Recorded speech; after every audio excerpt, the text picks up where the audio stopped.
Plus de bienveillance, more benevolence. I see the most urgent task in reducing social distancing again, step by step, meter by meter, centimeter by centimeter. The art world, and by this I mean the artists, the art institutions, the art academies, art criticism, art galleries, yes, the art market must not adopt social distancing.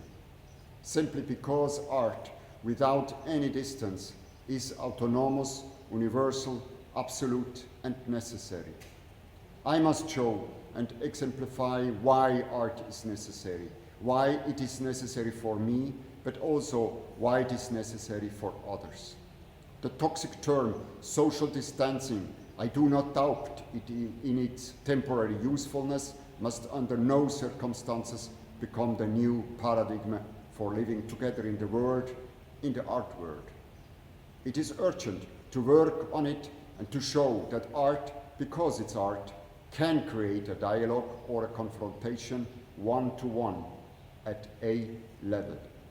It is important to insist that art is resistant, which means that it resists economical, cultural, political, aesthetical facts. It is not about ignoring the threat of COVID-19. It is, on the contrary, about taking it seriously, about understanding it as a warning, as a test, as a challenge.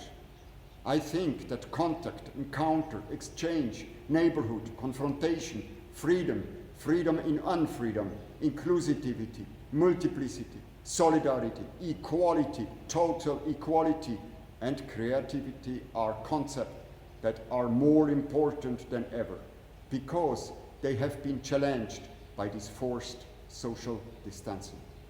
Here, the artist has a decisive role to play, since concepts such as distance, control, social control, containment, security, guarantee, tracing, repression, exclusivity have nothing to do with the experience of art. Rather, resistance is needed to combat opportunistic, consumerist, and exclusionary tendencies which have always existed in the art world. I don't want social distancing to triumph in the art world, and I want to fight for the experiment of art. My weapon will be my work, and I want to do it with increased bienveillance. I use the French term bienveillance because it's precisely describing what I mean. I want to work with more bienveillance of the other. I want to work with more bienveillance of the world, our unique and only world, and I want to work with more bienveillance of myself. I want to learn something from this crisis and make some decisions. It's about using art more than ever as a tool to engage with the world, to confront myself with the time I live in, and to face the reality that surrounds me. I want to confront the precarious, the insecure, the non-guaranteed, the uncertain, the indeterminate, the strange, the frightening, the uncanny with bienveillance in my art. I'm thinking of an intelligent, generous, offensive, dynamic, demanding, active, asserting, practical, and combative bienveillance.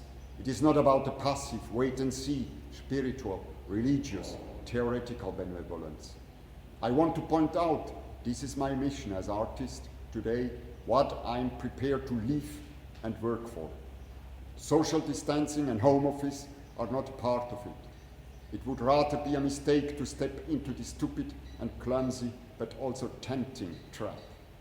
Virtual exhibition, virtual artworks, virtual learning, virtual exchange, virtual communication are only shame solutions or excuses, and they are all the more dangerous because they are desired, encouraged, or even required by the authority and the state. But nobody, not even the state, can tell me how to work in the future.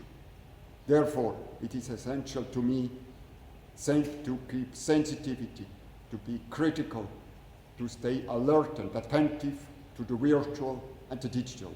There is no need to hide behind the computer. We have to resist the temptation of staying among ourselves and diving into the internet, also in the art world. If we give in to the tendency to isolate or self-isolation, it would mean giving up the debate, the discussion, the criticism, the conflict, everything that art can create. That's why I question, as many others, the continuity dogma of distance technologies. But I do not exclude myself from this.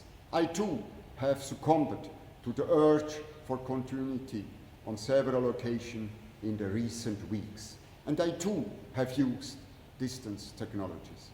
And I, like many others, only wanted to say with this, I exist, I'm still alive, I'm still working. This I will forgive myself, the artist, if I keep what I set out to you, plus de bienveillance. May 2020, Paris.